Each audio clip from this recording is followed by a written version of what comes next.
Hi, Hi, folks. Welcome to the History Project's Curator Talk with Ellice Patterson. My name is Matisse. I'm the Director of Engagement. So excited to welcome you all here. Before I introduce Elise, I want to give one little history project plug. Coming up is our annual History Maker Awards at the end of September on the 30th. We're going to be honoring our founders in Kim Topping as our History Maker and Lavender Rhino, respectively. Um, it would be great if you all attended. So please go ahead and click the link, and we'll see you there. But let's get over to Elise. Elise, I'm gonna pin us both, and we're gonna we'll have a chat. So, hi, Elise. Welcome in. Hello. Thanks for having me. Hi. So, Elise, you are the executive director, artistic director, founder, everything of Abilities Dance. Would you like to tell us a little bit about yourself? Yeah, I'm Elise, and I'm the founder and executive artistic director of this org. It was created in 2017 to use dance and art overall to promote disability justice in the greater Boston area and beyond.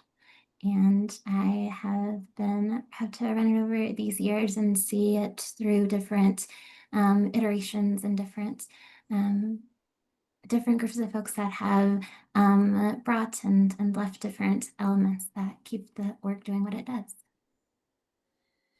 That's amazing. So 2017. So what are some of the ways the org has changed in the last few years? Definitely a lot. I think it has, with uh, some resources, allowed for some folks to really kind of stay and deepen their work, whether it be our Director of Music and Operations, Andrew, who started off musically and then 3 years ago started with operations and more uh, tailored admin role to be able to kind of support the overall work of the org and not just in one program. It's allowed for a variety of different folks in the Boston area to not just perform on a professional level, but also to take classes on a recreational level in our community engagement program and to kind of think about different access points of dance in different ways and to see how that can continue to grow with their dance journey and whatever that means for them.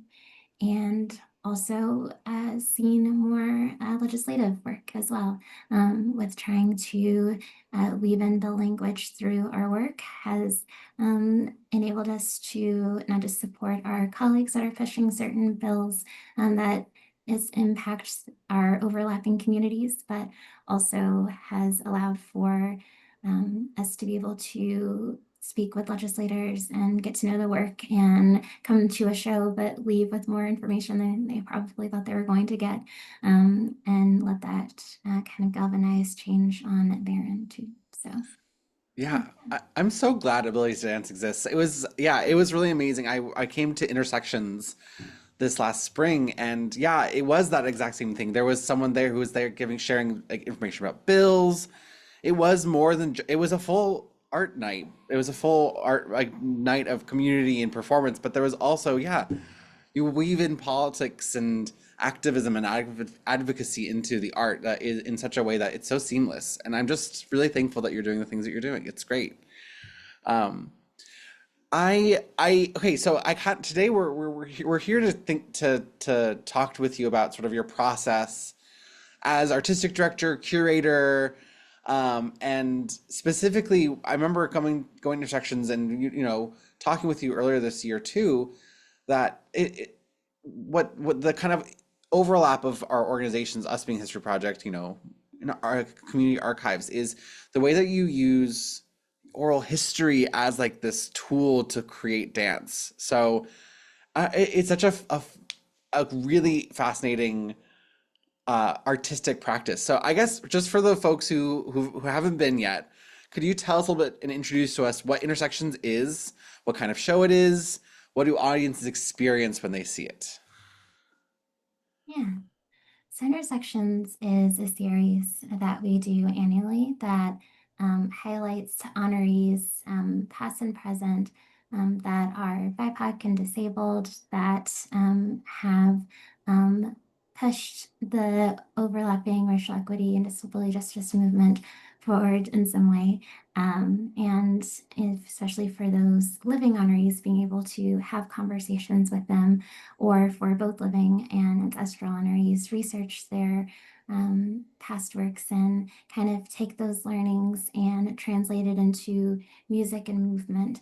And from that, take bills that are currently on the state floor from our advocacy partners and weave that in as well, especially to kind of give some of the sometimes inaccessible bill language a bit more texture and a bit more understanding of the impacts it has or could have in someone's life, and weave all of that into a performance piece and a storytelling that is told for all to hear or experience through ASL and move with that with original music as well.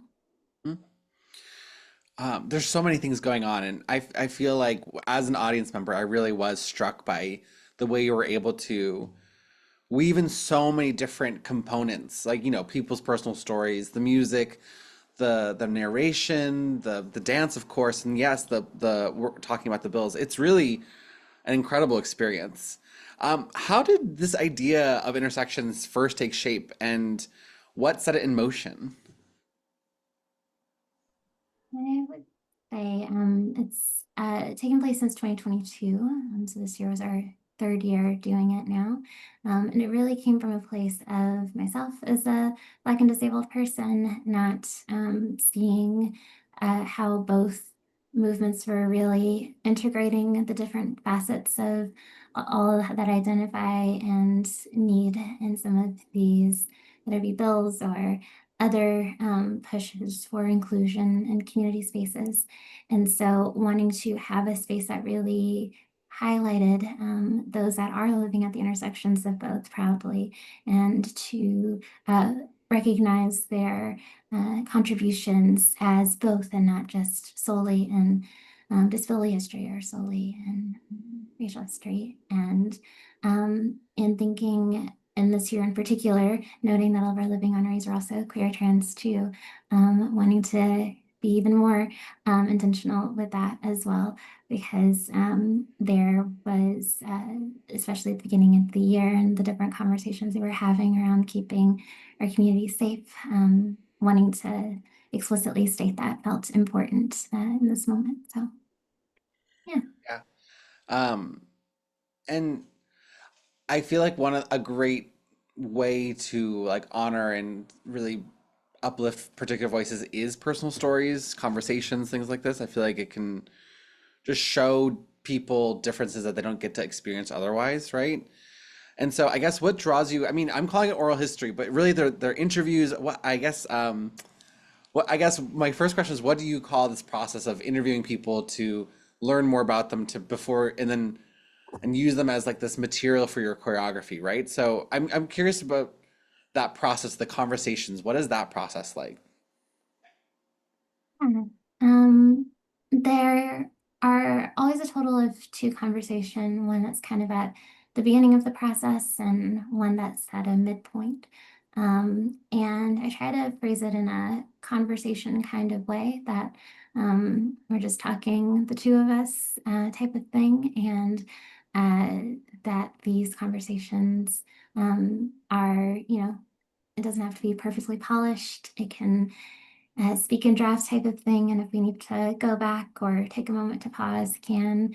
And allowing for that space to be, I think, has helped make it not feel as though it has to be kind of a read off the bio type of thing, and more of a thinking bigger and deeper into some of the things that they might not have uh, thought of in this space, but feel comfortable to do so.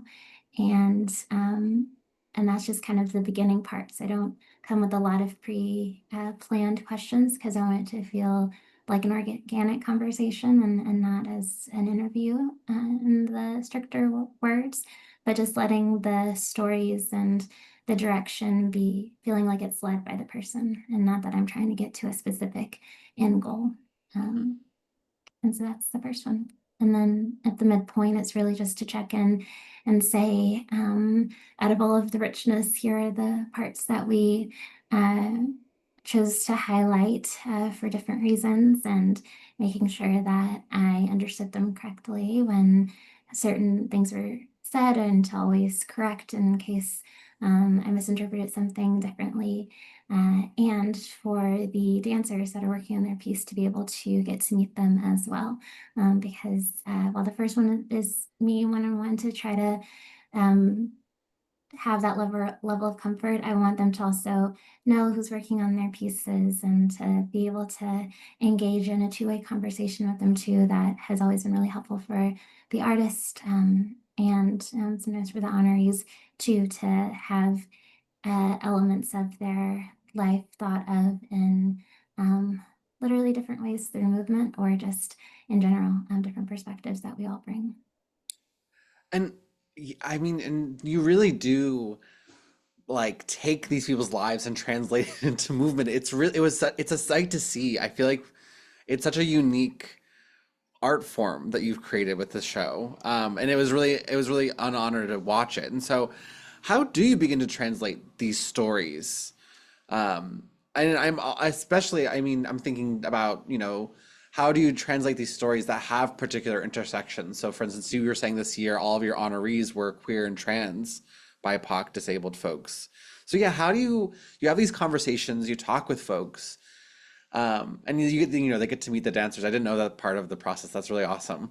But how do you then, yeah, how do you translate that into movement? What's your process like?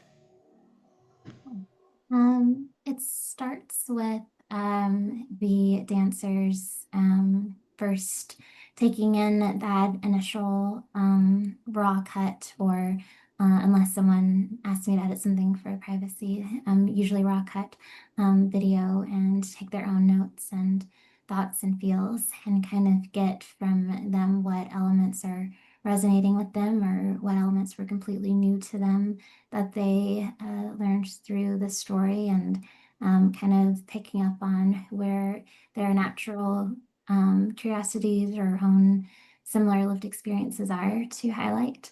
And then asking them directly, how do you feel when hearing this? Or is it uplifting or is it weighted? And kind of using those answers to then start to build some of that out. And then sometimes I just ask, how does this make you move when you hear this?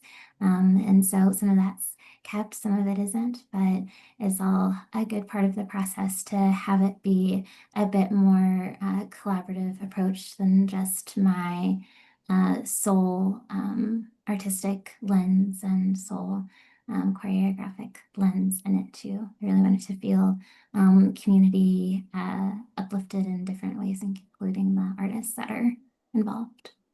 So I didn't realize it was so much of like a devised process, right? Yeah, that's really amazing. I love the community aspect of that too, right? Like because it's yeah, I didn't realize that the dances are sort of part of this process as well. I love that. Yeah. Um, uh, how okay, so you have some honorees that you work with, and then there was also one piece that was a less of a like classic oral history sort of interview sort of thing, and more of like a real history piece that you did. Um, I'm just a little bit curious about this year's honorees. Like, who were they? Why were they chosen? And also, I like would maybe we can. I would love to also know about the person whose history you honored that wasn't really so much of an oral history. So yeah, if you want, I would love if you talked a little bit about who you honored this year at Intersections. It was four, right? Or Yeah, there were five, I think, with a historical person. Yes, but there was Harmony Matthews and T.S. Banks and Aubrey Smalls and Ben Gardner, and then Tom Wiggins is a historical honoree. And two of those four just came up in just meeting at a conference and thinking that they were doing really cool things in the world and wanting to say, I want us to work together, but not sure yet or how yet, but let's keep in touch. And then I thought this could be a great way to do it. One was just someone from socials that I thought was really cool and just DM'd and went from there. And another was actually found by another employee of just kind of us thinking about different folks that could be a part of it. And there was very clear alignment with the literal advocacy work that he's doing on a daily basis that I felt should be uplifted in that. And then Tom Wiggins was someone that I was reading about, and that historically there just isn't a lot of information about because of the nature of his lack of emancipation and all of those reasons. And so it was more of a sharing the facts of what we knew, but also kind of pondering of trying to fill in between the lines, which I feel like a lot of us from marginalized communities tend to do, since, as you know, history, if not really fought for and preserved, can be easily erased. So, It really can. I know, yeah, with doing queer history, we always have to read between the lines to find ourselves. And so, yeah, I think that being able to tell the stories that, we don't have all the details, but being able to still connect is such a crucial part of, making meaning of life today from the past, right? And so, um, I'm I'd love to talk more about the process. I guess I'm glad to learn more about the people who you were honoring this year. And I'm still I would love to learn more about like this translating it into dance component. So, 'cause so you have these stories and then you turn these pieces into dance pieces. They're set to original music, and then there's also a narration that's both like a narration for people with maybe visual disabilities who to like hear what's happening on stage, but then you also weave in sort of like an interpretation as well in the narration as well. It's not strictly descriptive, it's description plus plus some of this advocacy work, some beautiful poetry really woven in. So I guess, yeah. So it sounds like you do the interviews, the dancers, you all kind of start making the movement. Um, yeah, the how do you listen and bring in this sort of other layer of the accessibility, right? Because it's um, yeah, I would just yeah, I want to know more about that process. yeah. I definitely, I think it's layered and those different pieces coming together. But the audio descriptions for uh, my shows for the ones that I'm choreographing. I also write the audio descriptions for. And so I'm also always thinking about those different kinds of shapes and imagery and whatnot throughout. And so in some cases, it tends to be separate folks that are doing a choreographer role versus an audio description role. But it is interesting to have it in one because it lends for a more natural artistic element to the description, and also being very clear and precise of what certain movements are. That is a nice balance to have, and writing that out as we continue to move through the process. It also gets edited by our editor, Amber Piercy, is a blind editor for us, and making sure it's of use to the community as well, and that balance continues to be useful for those who are blind, low vision, but also for all of us who might need support in understanding the movements that are on stage. And then outside of that, just thinking of the importance of certain bills and certain intentionalities, I think is the key. the intentions behind each moment and what it's like to hone in on that. Yeah. The ASL is later too, but yeah.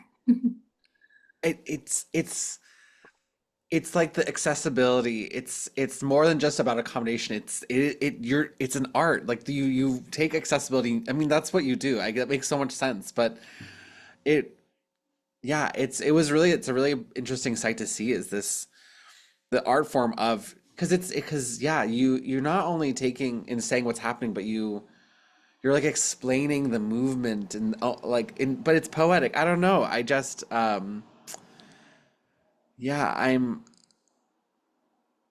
I guess my own curiosity is how much of this do you blend sort of this, yeah, the poeticness of it all, right? It is pure, it is descriptive. And there's also, yeah, you've mentioned that there are bills in there. We're tying it to the people's direct like quotes from their oral histories. There's sort of an interpretation of like this movement feels like this. How do you balance the artisticness of it and the advocacy with the descriptions? I guess how do you strike that balance? I'd love to hear more about that. I think um, I definitely bonded with Finn, who does advocacy at Mass Trans Political Coalition, who also felt like, advocacy itself is an art form and making it accessible um, to folks to is similar and making art accessible to folks.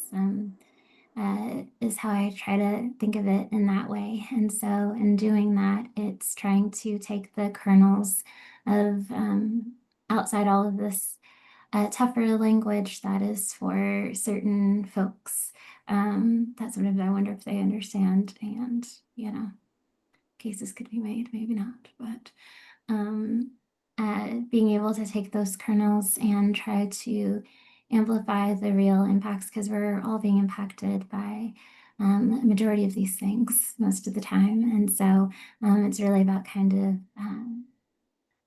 shining light on that too. And so, and these folk stories already do that in a way. And so taking that and just kind of connecting the pieces together.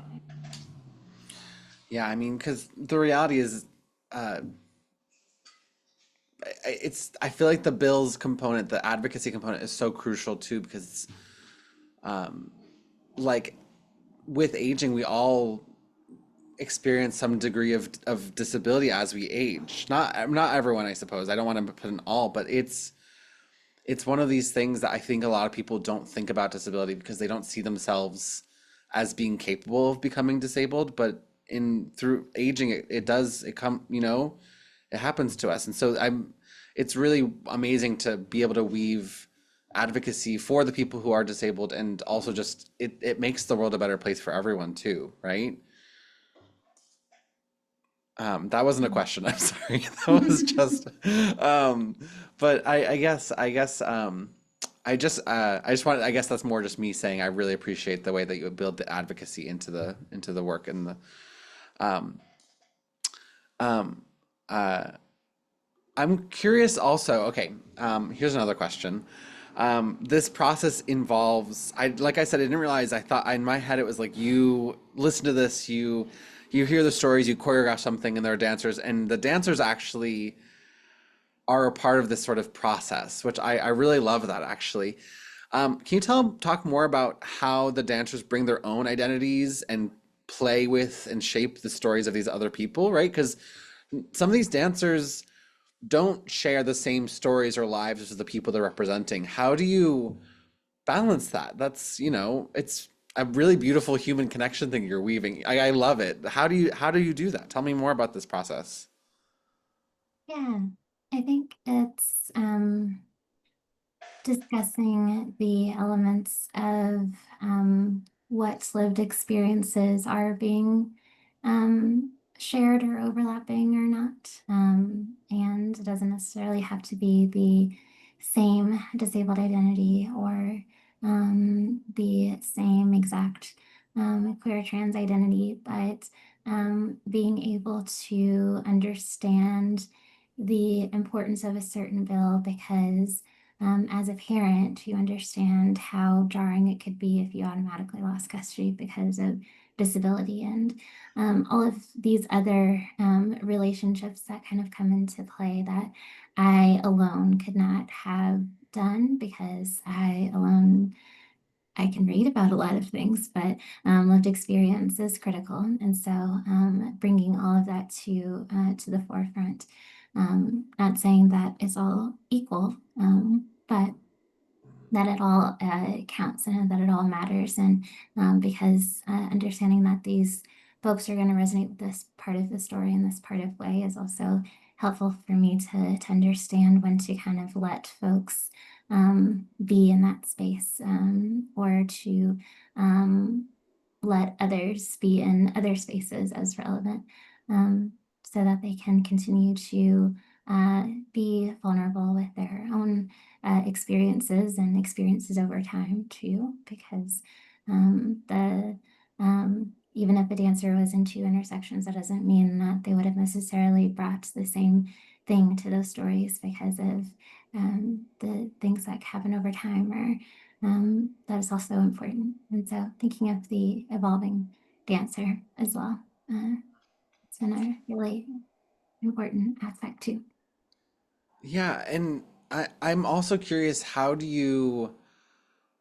what are you thinking about with like the audience and what messaging you're hoping for them to get across through building this? Like, we've got all the different identities of the dancers, the performers, their stories, the advocacy.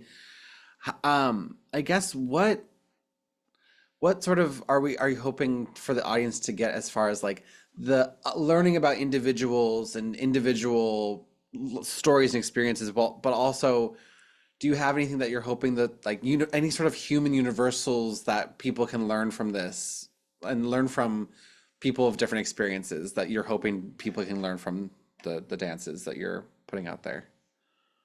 And I would say the only universal, which is basic but true, is that we're all still human beings. But beyond that, that we're not all actually moving through the world in the same way or being encountered with the same opportunities or challenges in the same way. And so, um, hopefully, in understanding these series, starting to understand some of that a bit more, especially for folks who might have some privileged identities in some of these other spaces of race or disability or gender, etc. So those are definitely things that I hope, and also that because we tend to get a wide variety of folks, especially for the Massachusetts folks, that they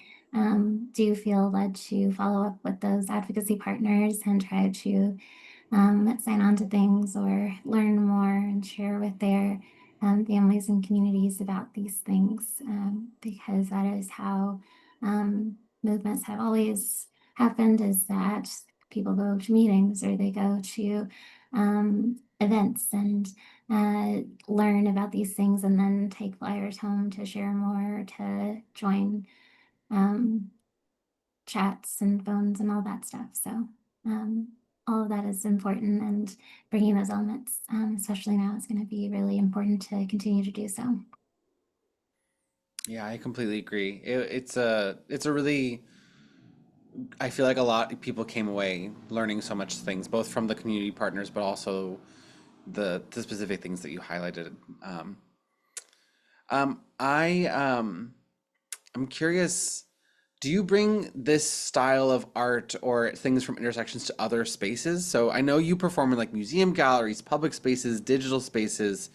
How does the context shift the way that you curate or craft this sort of work that you're doing here?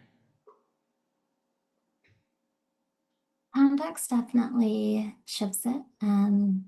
I try not to perform intersections pieces outside of intersections because without having the full context of the interviews that happened before or the background knowledge or the advocacy partners, it can be harder to kind of get the breadth of it.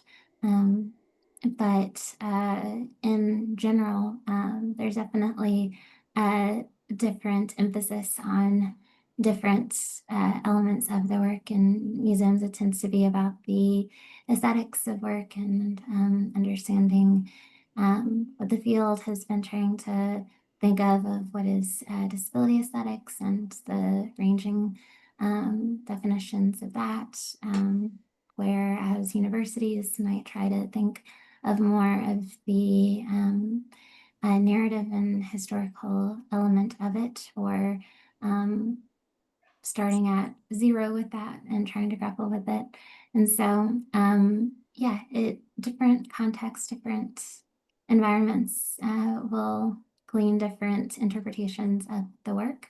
But noting that that is all mostly true, and allowing folks to take what they need at that point in time and hope that they can continue to come back to it with time or with different understanding of different identities and take even more.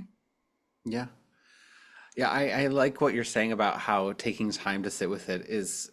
I know. I feel like in the moment while I was watching this show, it's a beautiful piece, and the scale and the impact and the way everything came together really hit me like afterward, after I sat with it and really thought about it. So I really like what you're saying about, taking the time to really think about it after. It's yeah, thought provoking. Um, I'm curious. Kind of jumping back to what you were saying about, how different groups might be interested in different components. I definitely, we're here, I'm really interested in the historical component that you bring to this, right? Because the reality is, like queer and trans people, disabled voices, blacks voices and stories, other BIPOC folks, BIPOC folks is redundant. There's people and folks, sorry. Black and indigenous people of color, all of these different groups are often marginalized from like official narratives, right? The histories are erased. We have to read between lines. We were talking about this a little bit. How how does it feel, and like what does it mean to you to recenter marginalized voices through dance and through performances? How does that feel to you? What does it mean? I think it's important because from us, because we are always Black and queer and disabled, founded and led, it's not necessarily a recentering that we've had to do in that same way that other institutions might have had to.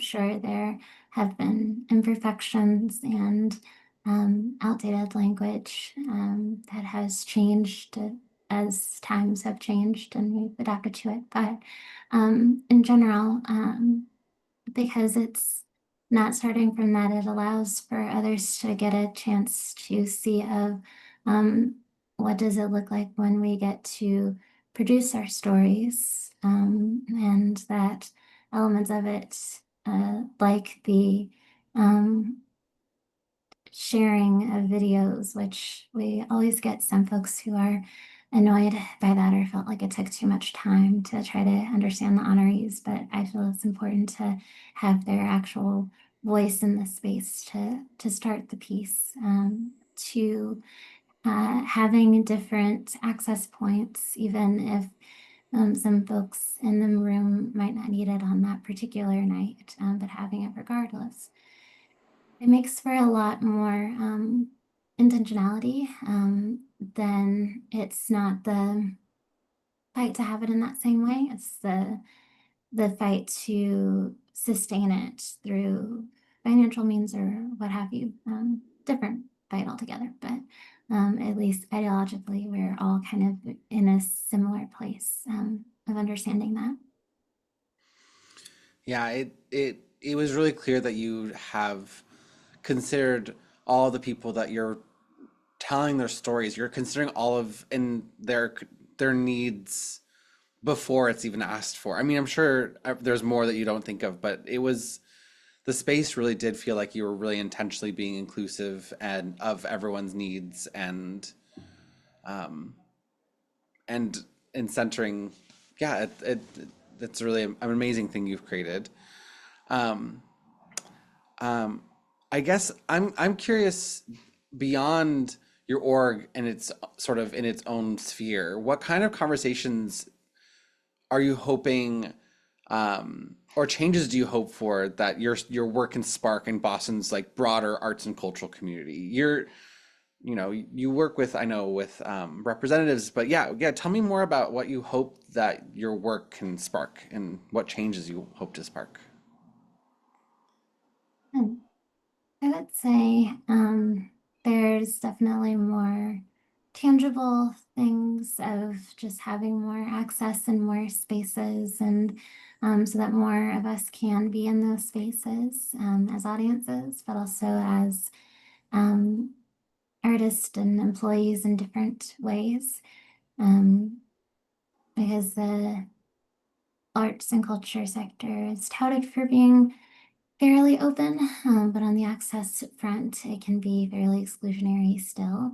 And so thinking of those different points where it might not be fully like the things that we have, but kind of understanding the rollout of different things and over time, things that can be implemented to make sure that over time more and more can be included, and that in general there is more conversations across the board of having us not just in dance but in theater and in um, the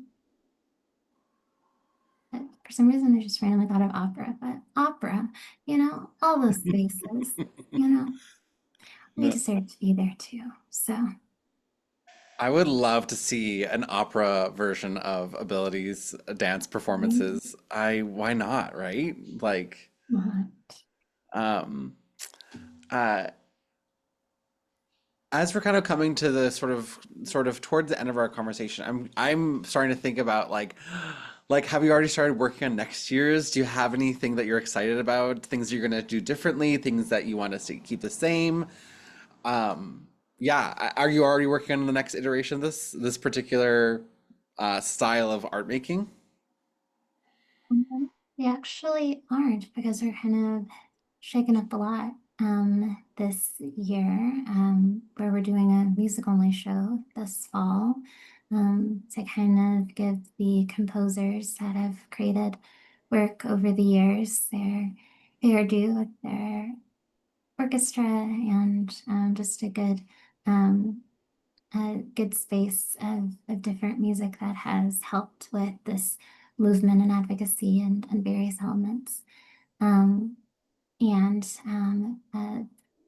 Firebird Part 2 Ballet to come out in June and September, which we're looking forward to. It's actually be Juneteenth. And there will be multimedia elements to that work as well, with animation and paintings and a variety of different things. And so we're kind of trying to see what this next year looks like, and being open to whatever um, things with it come, along with kind of being really open to what honorees kind of come about through our individual conversations or other spaces we might engage. So yeah, nothing too lot in the books yet. So we shall see. That's very exciting. I am excited to see all the things that you start creating, and the different multimedia ways that you're going to build all of this art and advocacy all together. Yeah, that's very exciting. Oh, animation, that's so fun. Um, uh, um, I guess here I'm going to ask my final question. Um, what what do you hope audiences carry with them after seeing pieces from Ability's dance performances? Um, Not just about the dance, but how we remember and honor people's stories, right? What do you hope people take away from your performances in general? Yeah, I hope that folks can acknowledge the um, complexities and um, contradictions at times that can come with kind of diving into people's own stories and journeys. I think that I've always gotten from some and can kind of tell the person they are, where they like only see the positive and the good and the this, or they only see the hardship and the trials and all of that, instead of seeing that it's all kind of intertwined, and the balance of that, and that while even in these times of real hardship for majority of us, there's still folks that are um, finding joy in this world, and so having the moment to see that over time. Um, from living honorees to be able to hear from that directly, or just from their overall life journeys, that all of that is important, and to kind of help that sustain um, the their role, whatever that role is, into the various movements ahead. Yeah, it's really so important that we're able to hold the complexities while, yeah. Thank you so much, Elise. This is I'm so glad that we got a chance to talk to you about your process and the way that you, yeah, use these people's stories to create art. I think it's, as a working for an archives, that you like, we collect oral histories. It really struck me as such this really fun and fascinating way of like taking people's lives through interview and, shifting into art. So I'm really glad you decided to talk with us about your process. I'm going to open up to the folks who are here in the audience. If anyone has a question, feel free to ask it in the chat, and I'll read it out. Yeah, we'll just take one moment, see if anyone has any questions from the audience, and then yeah. But yeah, where can we get, are the tickets live for the performances for this fall yet? One is because we have one on September 20th, which is a virtual only show around climate justice and disability justice, and other choreographers leading that too. So you can definitely find that out there, and to stay up to date on our newsletters for more info. Is it this Branches show I just put Yeah, the link for? yeah. There it is. Okay, Lucia has a question. Thank you, Elise, for sharing your time, story, and experience. I discovered dance later in life, and as a trans individual, has helped me reconnect with my body. I don't often see dance blended into advocacy the way intersections did. I was curious if there are any media, stories, or books that inspired you on your journey as I continue my own. Thank you, Lucia. Great question. I definitely books. I read a lot. It's hard to say a particular book, but I think in general, reading has made me very aware of, just on the one hand, histories that haven't been taught in schools or universities, and continuing to educate myself in that way, and even fiction, because there still needs to be the conversations around when we get to whatever the end of the struggle is after generations or what have you, like what does utopia look like and feel like? And all of that is important in advocacy work. And then also just in general, staying informed locally of what's happening. As aware, I find local news a bit more easier to take this point in time than federal, but all important in doses and that, but still, just staying informed. Thank you. We have another question from Joan. You talked about working with other activists and organizers and used that work to weave advocacy into your practice. What can we here do to support your work? Yeah. Um, Always always coming to events is great. We try and make it super easy, and that having free or sliding scale tickets or virtual options, whether it be live stream or virtual later, so that folks can access the work. And that's a really big help because folks tend to have that thing of where if a number of folks know about it or have seen it at one point, well, it's fine, don't need to. But especially now, there needs to be continued presence in the audience, in the Zoom rooms, and everywhere else to continue to show to funders why the work is still worth investing into and to share that with everyone, and especially those who have the means to give. But financially giving with time and energy and sharing in general the work that we continue to do. So all valid. I'm looking on your website. Is there a donate link that I can? There it is. I'm gonna share that in the chat too, so if people can um, here. Um, uh, Another question from Joan, that you had some really great points about funders. Have you ever felt penned in by funding on like what you can do artistically? Like, yeah, has funding ever felt like it's penned you in?